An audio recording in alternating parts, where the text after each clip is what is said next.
You're in Braves country.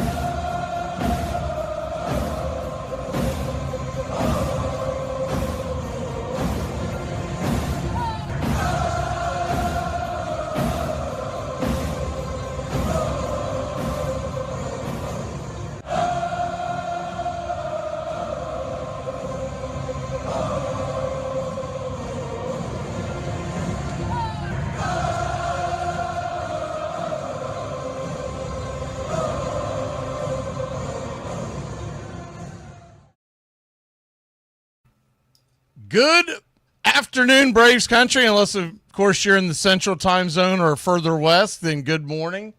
We are going over the Marlins series today as the Braves enter the series with the Marlins, coming off a series loss against the Mets, but we did avoid the sweep, and we did get the season series win. So the Braves beat out the Mets for the series 8-5 in the season series. Is what I'm trying to say. So I try to get my act together. And all in all, it was a great game on Sunday. The two days before that it's just awful starting pitching. Bryce Elder, he did what basically the ceiling of what Bryce Elder can do, which is spread around hits, try to eliminate the eliminate the hard contact, get weak contact, and keep the team in the game. That he gave up the home run to Vientos, but other than that, he pitched pretty well. And then the bullpen came in and did a phenomenal job. Kept them right where they're at. I know Iglesias gave up the one run, but he was at the top of the order. Those are the hardest outs to get in a game, are the last three, especially when you've got a close game and you've got a team that's actually playing for something. And tonight, what we start off with is Spencer Strider on a 3-game losing streak. Remember, they gave him the extra day of rest. I think a lot of it was because he's been struggling. They didn't want him to face the New York Mets offense. And so, with all that being said, I do believe that he is going to come out tonight and probably pitch a little better. It's probably a little embarrassing for him, let's be honest. If you're Spencer Strider, and I do want to mention something real quick.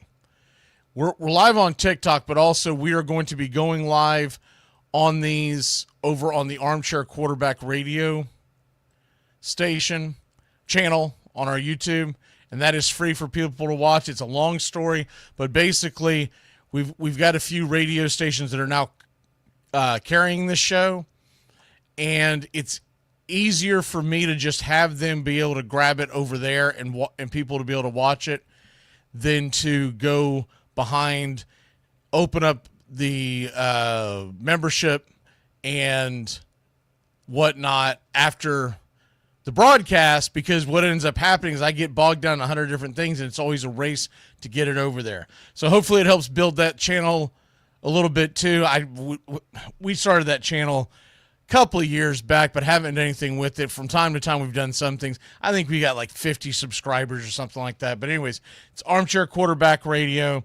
And if you want to catch this, if you're listening to the audio replay before we do the pitch-by-pitch here on Braves Country Radio, if you want to catch the audio or you watch the video that day or watch it live, you can go over there going forward. That and the Armchair Quarterback shows will be over there as well, because we're hoping to get that monetized by next year is the short of it, but also make it easier for the radio stations. We're already planning on doing it, and I just decided to go ahead and do it now as opposed to we were going to do it later in the year after baseball season. So with all that being said, what we've got here is the Braves are coming into this series, and I get it that it would take an absolute miracle. As I do a sound check. Okay, cool. We're good to go. I get it would take an absolute miracle for the Braves to make the playoffs. So I'm not insinuating that they're playing for the playoffs right now. Now, if you believe in history, the 1914 Miracle Braves of Boston came from way back in the cellar and ended up winning the pennant Back then, there was just one team from each side, and they met in the World Series. And so it can be done. It's just not likely to be done, right? And so you look at what you've got going the rest of the year. What I want to see for tonight, if you're a Braves fan, you're like, why am I paying attention to a team that's this far behind? If they get hot, maybe I'll check in, but blah, blah, blah, blah, blah. It's football season. Maybe you're a golf fan, a NASCAR fan, all kinds of things going on. Bless your heart if it's for some reason you're a WNBA fan. I think that's going on right now. I don't know. Anyways, if you are a baseball fan and you're a fan of your team, the reason why you're watching is you want to see improvement. You want to see improvement. In this series specifically, you want to see improvement from Strider. You want to see what Waldrop can do yet again. He's been phenomenal. You're not necessarily looking for improvement. You want to see if he can sustain what he's been doing. He pitches on Tuesday night's game. Those are becoming some of my favorite days now because you get to look forward to Herson Waldrop Day. Just like we used to look forward to Spencer Strider Day. He's been struggling, but he's coming off that injury, and anybody that thinks we need to just go ahead and punt on Spencer Strider and, oh, man, it's over and blah, blah. No, he's going to be fine. He's going to be fine by next year. His velocity will be back. That's a fact. But you'd like to see some improvement this year so that when he hits the offseason, he has something to build off of. And whether you believe in that or not, I don't care if you've never played a sport and you think that you know things. That is a thing. When you're playing a sport, no matter what sport it is, when you go to hit an off season or even in the middle of the season, getting positive reactions, positive feedback helps build your confidence going forward. And even a guy who's done it, this isn't a video game, even a guy who's done it in the past like Spencer Strider, he has got to be questioning himself right now because he's been so bad recently. So you want to see him improve. You want to see a rookie like Waldrop build off of what he's done. I mean, if I had to explain to you why a rookie needs some self-confidence, then you're just a full-blown idiot and I can't help you. And then the other thing is Joey Wentz on Wednesday. And that's the day game. You want to see what can he do. I don't really care about can he go 6-7 innings because it's unrealistic to think that of Joey Wentz. What I want to see is what can he look like one, maybe even two times through the lineup, because he is a perfect candidate to be the long man in your bullpen to start 2026, assuming health on everybody else. And from time to time, you'll need him as a swingman coming out of the bullpen, a piggyback as they call them, right? What you could be doing is looking at a guy who could spot start from time to time. The Braves recently broke their all-time record, modern-day record of starting pitchers to start a game. I think they're at 16 now, 16 or 17. There was some stat that was thrown out that in the about a little over 100 years ago, I can't remember the exact season. I want to say it was 1914, but it might have been anywhere. It's in that neighborhood. There were two starts that weren't counted because of rain, and so the guy was making the argument that technically it is we still haven't made the record. Well, games don't count if they get rained out, so that's just the way it is. So they have hit the most starting pitchers in a game, in a season, for a full season in Atlanta Braves baseball history. And remember, that goes back to 1871. Now, back then, you only had a couple of starting pitchers because they pitched about every other day. But that's still a something because you think about some of the injury-plagued seasons we've had, and we have broken those. Even in some of the good seasons we've had, 21, 22, 23, we still went through a plethora of pitching. I think at one point we were averaging about 13 to 14 starting pitchers a year, but we've broken that mark. I'll pull that number up in a second if I can find it. I think I know where it is. But with Joey Wentz, what I want to see is can he go through a Miami lineup that's not the greatest in baseball? Can he go through it on Wednesday? at least 2 times and look pretty good. Doesn't have to shut him out, just look pretty good, because it can continue to build the confidence that next year that is a guy who, by the way, you have control over for quite some time. He can be a part of this team next year where other folks have given up on him. A year where we've been lost because of the injuries, you might actually be building something you didn't intend to build on. Because let's be honest, if everybody was healthy, and let's say we make it down the stretch, or whether we make the playoffs or not, but we get an early bounce or whatever, you would have never entertained a Joey Wentz. But now, and you'll get a full offseason to work with him. Now you're talking about something that is possible. We're live on TikTok. We're live on YouTube. I can only see the YouTube, and also on Facebook. I can only see the YouTube and Facebook comments because of the way it's set up. I can see comments and whatnot and who's coming into TikTok, but it's very small. It's far away, so it's hard for me to see it. So, real quick, good to see you, Raymond, Iron Lung, and I think that's it right now in the chat. And I know these come at weird times, so that's why we do them as early as we do, so you can listen to them the rest of the day. So, Country Club members, good to see you. Anybody that wants to ask a question in the chat, they can in Facebook or YouTube. We've got plenty of room, plenty of time. These have been coming on at 10 a.m. on Thursday and Friday after the Armchair Quarterback show, depending, like this week it'll be Thursday morning at 10 a.m. Eastern, and that's why it's going to confuse people. But we're getting to the back end of the stretch where, starting in the off season, you're going to have the football show at 9 a.m. You're going to have the baseball shows at 10 a.m. on Thursdays and Fridays, because I'm going to be working elsewhere outside of the radio world earlier in the week. So that's why that's going to go down. But I figured noon, because I know guys like Iron Lung that live out on the West Coast to follow. I figured it'd be a good day to do it for him, and it allows me to get some stuff done here in the mornings. But back to what I was talking about with the whole situation with the Braves. You got Strider, you got Waldrop, you got Wentz. And you want to see you want to see Waldrop continue to do his thing, and you want to see some improvement by Strider, and you just want to see what Wentz has. He looked really good first couple of outings. Then he got banged around. All in all, I'd say it would be, if you're giving him a report card, considering the fact we picked him up off the trash heap, I would say you're talking about a guy who, if I'm giving him a grade since he's been with the Braves, about a BB plus, all things considered. They're going to be going up against Cabrera, Alcantara, and Gusto. Cabrera's going to be the toughest one. He pitches tonight versus Strider. Alcantara, he's got the talent. He's very much like Strider, where he's coming off of major surgery. Alcantara actually did the Tommy John, the surgery for Spencer Strider. It wasn't exactly Tommy John.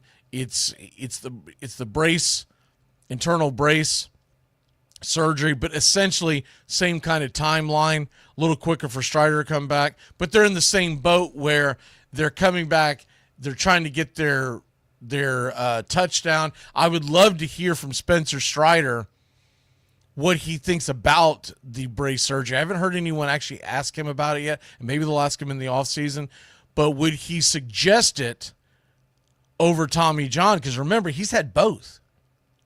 So Wentz and Gusto on Wednesday, and Gusto is a guy that they picked up off. He came from Houston, and he's kind of a guy that they wouldn't love to be in their rotation as they're trying to make a playoff push. But he's an innings eater, so it's going to be a pretty fair matchup on Wednesday. It's going to be a fair matchup on Tuesday. You got a rookie versus Alcantara, who at one point was one of the best right-handers in baseball. He's trying to work his way back. What I would kind of love to have seen is give Waldrop the start on tonight, which you could have done, and have Strider go up against Alcantara, and then both, because Cabrera's pitched really well for the Miami Marlins, but it would set you up to where you could, in theory, have two very comparable matchups with Waldrop versus Cabrera and Strider versus Alcantara with all the storylines that go on in that. But anyways, that's what we have going on there. Real quick, we haven't done this much, but I pulled up Bill Miller's umpire scorecard from yesterday. And when we're always telling you on the broadcast how bad a guy's been, and you're probably like, oh, man, you just think everybody's terrible. This is how bad Big Bill Miller was. 85% called strike accuracy. That is well below the average. Called ball accuracy was just below the average. It wasn't terrible. He had, was it 3 or 4 balls that technically hit the zone. None of them were egregious where the entire ball is in the strike zone and he called it a ball. They were all touching paint. But the strikes that he called, they were all on the inside part of the plate to a right-hander, outside to a left-hander. Was it 1, 2, 3, 4, 5, 6 of those were there. One was above the zone, and I think you remember me complaining about that one. I think that was, I want to say that was Nick Allen. They got that call. It was terrible. I know that. See, I think it's, yes, it was Nick Allen. The other one was bottom of the 4th to Ozzie Albies, and then the other one that what they're calling is impactful miscalls was one to Beatty. But you can debate on whether something's impactful or not. When they put it on this scorecard, what they're calling impactful is something that would be essentially a called third strike or something that should have been a called third strike and led to a walk or whatever. But I will contend with you that most pitches are impactful because it swings the entire at bat. If you got a 1-1 count and you call a strike that should have been a ball, now the guy's in the hole 1 and 2, and he's got to defend the plate, or he's just going to be hacking wildly like a lot of them do nowadays. Vice versa, now it's a 2-1 count and the pitcher's behind the 8 ball. So any pitch that's missed to me is impactful unless he calls ball 4 a strike and the very next pitch goes way out of the zone and it didn't matter anyways. But other than that, it's normally impactful. So Bill Miller, and they were talking about basically how bad he has been. And Bill Miller, all in all, what you saw yesterday is pretty much par for the course with him. He actually had several that are worse. He's had a few that are better. But all in all, his overall consistency, 92%, which is below the average. And his overall accuracy, 93%, which is below the average.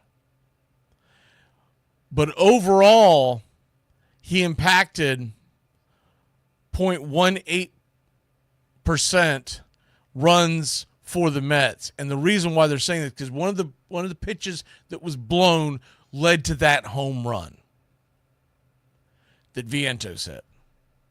And that's the short of it with me doing a deep dive.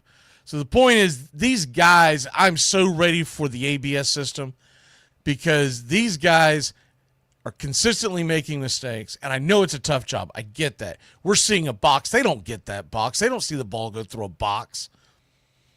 So, and plus, that box we see on the screen isn't always 100%. But normally, if you compare that along with the StatCast and the pitch track, and you have them, and I always have them all three side by side, you get an idea if it was a ball or a strike. Next year, I believe the ABS system will be in play, and I don't think 2 is enough. I think they'll start off with 2, and then you'll see it gradually get larger. I think what you're eventually going to get is you're going to get X amount in the first part of the game and X amount in the second part of the game. Because as this progresses and people are going to fall in love with it because it's so quick.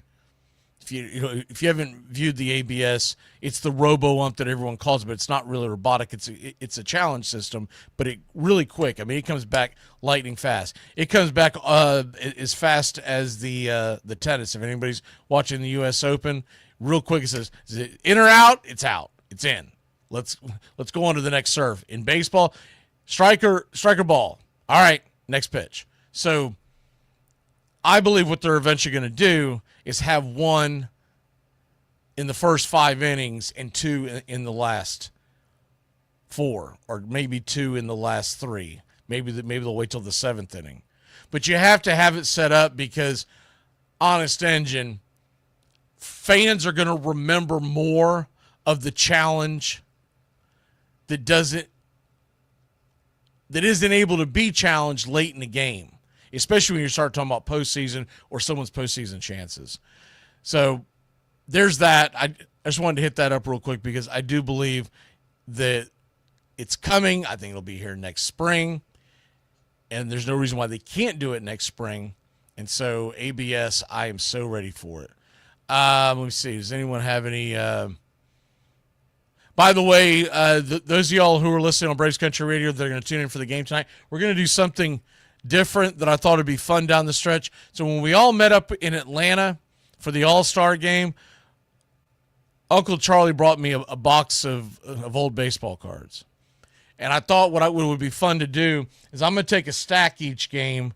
I got tonight's stack. I haven't looked at them. I'm going to do this blindly. And we're going to go through the cards, and the ones that I think that might spark some interest, we'll talk about that, right, throughout the game. And obviously won't get through all of them because if it's someone that's a no-name nobody's going to remember, or I don't have anything to add to it, we'll move on.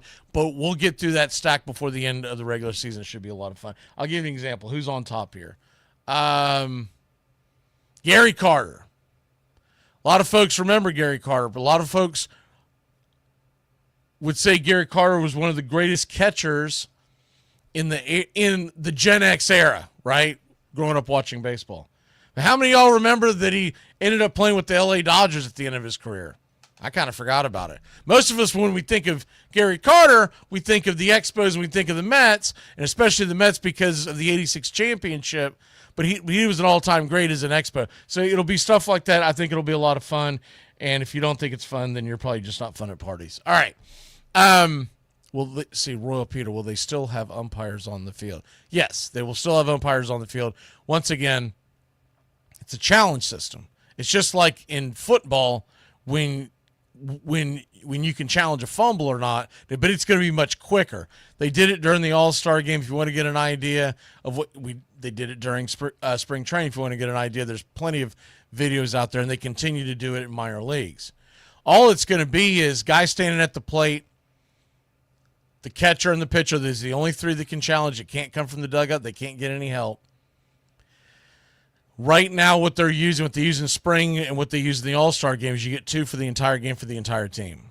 The entire team. So you got to be picky on when you're going to do it. Now, if you get the challenge correct, you keep those challenges.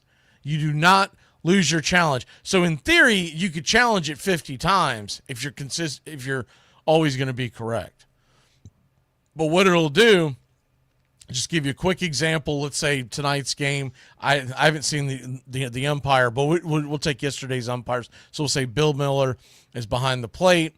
We'll say that Smurf is behind the plate, and Lindor comes to bat, and Bryce Elder's on the mound, and Bill Miller calls the ball a strike, and Lindor goes, "That's hogwash."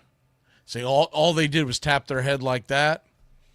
They immediately look at the replay, and if it was a ball and not a strike, it immediately goes to 1-0.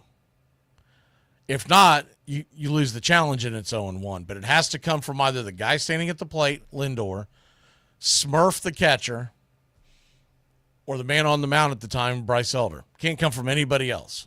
And that's it. That's as quick as I can explain it. So we go from that, and a couple of things to go over that you may have missed.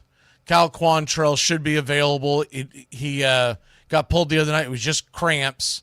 So we went over it during the broadcast, but in case you missed it. Now, here's one that's interesting. So when we talked about that, Cal Quantrill got the start on Saturday night. and he became the 17th pitcher to start a game for the Atlanta Braves this season. The most starting pitchers to be used in a single season in franchise history. 1911, 1936, 1945, all had 16, and then 26 and 23 also had 16. So that broke the all-time record. But what one of the fans was talking about was that the fact that when you look at it, it was 1911. For some reason, I thought it was the Miracle Braves. 1911 team had two different starting pitchers that went 3 innings, but the game was postponed due to rain, and they never made. They didn't make a start the rest of the season. So technically, the 1911 team had 18. No, the 1911 team had 18. Technically, they only had 16 because those games didn't count. So that's what I was referring to. Let's see, what else do we have in here? By the way, if you rest of baseball, this was back on Friday night. The Cubs outfielder Kyle Tucker hit a home run. It was his first home run in nearly 5 weeks. This is a guy that's going into big-time free agency. That's a drought, man. Home run hitter? 5 weeks, especially playing in Wrigley in the summer? Oof. That had to have hurt his stock big time. Real quick, we haven't done this in a while because the Braves have been out of it, but I feel like other baseball fans care about this, so let's go ahead and do it. Let's take a real quick look at the standings before we head on down the road today. Major League Baseball, we're going to focus on the teams in the playoffs. The Braves right now, if you're wondering, they're 17 out of first in the East, so that's obviously not going to happen. But wild card, your only chance, 10 games out, and they would have to get scalding hot. Because Miami, let's be honest, they probably need to sweep Miami this week, at least win the series. They're 2 games behind Miami, 3.5 behind San Fran, 4.5 behind St. Louis, 4.5 behind Arizona, 8.5 behind Cincinnati, and 10 games behind the Mets. And the only way they were going to make some big-time ground up is if they would have swept the Mets this weekend, they would have been within 6. They lost the series, so now they're back to 10.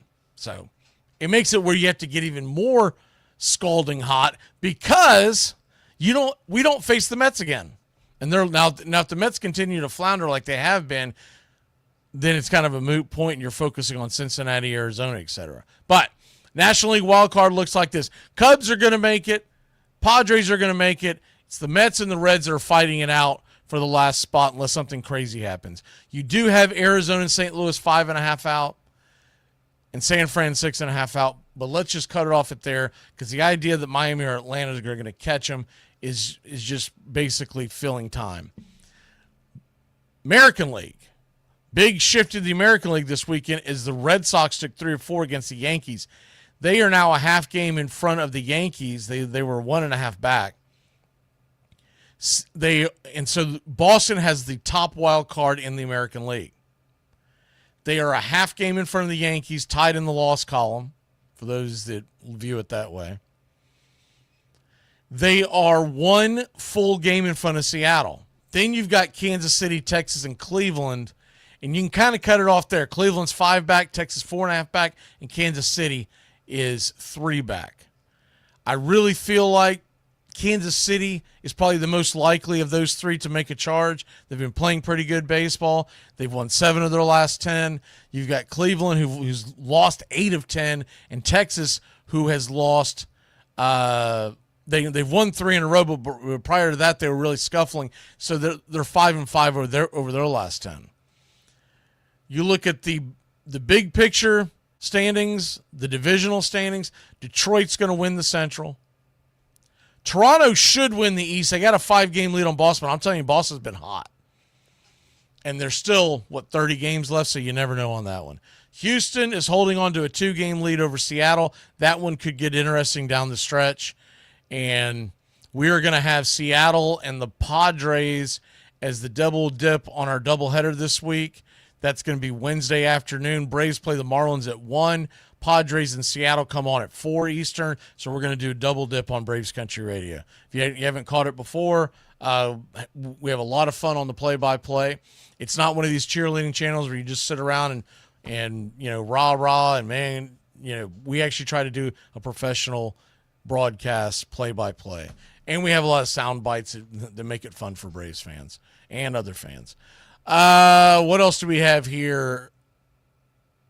I think I went over that. So, National League big picture. In the East, Phillies and Mets are about to face off in a 3-game series. Philly leads that division by 7 over the Mets. As long as they don't get swept, they'll be all right going down the stretch. They just have to make sure they don't get swept by the Mets. And it's going to be really difficult for the Mets to make up big ground because they played with their food for so long. Philly has just made this big jump. Remember, it was only about like a month ago that they were neck and neck. See the Central. Milwaukee, it's getting a little tighter. Milwaukee's lost 6 of 10, and the Cubs have won 3 in a row. But the Cubs really needed to dominate that series, that 5-game series in 3 days against Milwaukee in Chicago, and that didn't happen. That's a 5-game lead for Milwaukee. They should end up coasting. What's interesting about this is the Dodgers and the Padres, they are neck and neck now. 74 and 57, both identical records. The rest of the West is cooked. The rest of the Central is cooked, by the way, after Chicago. Reds' only chance is a wild card. They're 13 back. But what's interesting about this, Milwaukee has the best record in baseball with 81 wins. So if they win the division, they're most likely going to be the number 1 seed. The Cubs have 76 wins. That's better than the Dodgers. That is a half game behind Philly. That is better than Houston. And that is a half game behind Toronto and 2 behind Detroit. So the wild card National League Cubs have better records than some of these other teams. You'll start getting the argument, they ought to do it just by records. This isn't basketball. This isn't hockey. This is baseball, and winning your division should mean something. We'll go ahead and get out of here. Let me see if there's any more comments. I think they're just going back and forth with each other. And, okay, I don't see anything. So that's it. We'll go ahead and get out of here. Get out of your hair. Pitch-by-pitch, play-by-play of your Atlanta Braves. That is going to be on, it's early tonight, 6:40. So we're going to come on the air on Braves Country Radio on YouTube about 5:45. Once again, if you missed the intro on this, you're going to be able to start catching the Braves Country Todays, the Armchair Quarterback Todays on Thursdays and Fridays. Catching them on YouTube on Armchair Quarterback Radio, trying to build up that channel. You're not going to have to be a Country Club member to catch it over there, but you'll still have to be a Country Club member to catch it over in Braves Country. Because if you're a Country Club member and you're just sick of the bozos over there, you just go into the VIP lounge on Braves Country Radio. And of course, we're still on TikTok, and most of these will come on Facebook, but we're not going to do all of them. All right, y'all have a great one. I'll get out of your hair. Thanks for listening. Thanks for stopping by. We'll see you Thursday before the Phillies series, and that will be 10 a.m. Eastern, right after Armchair Quarterbacks Today.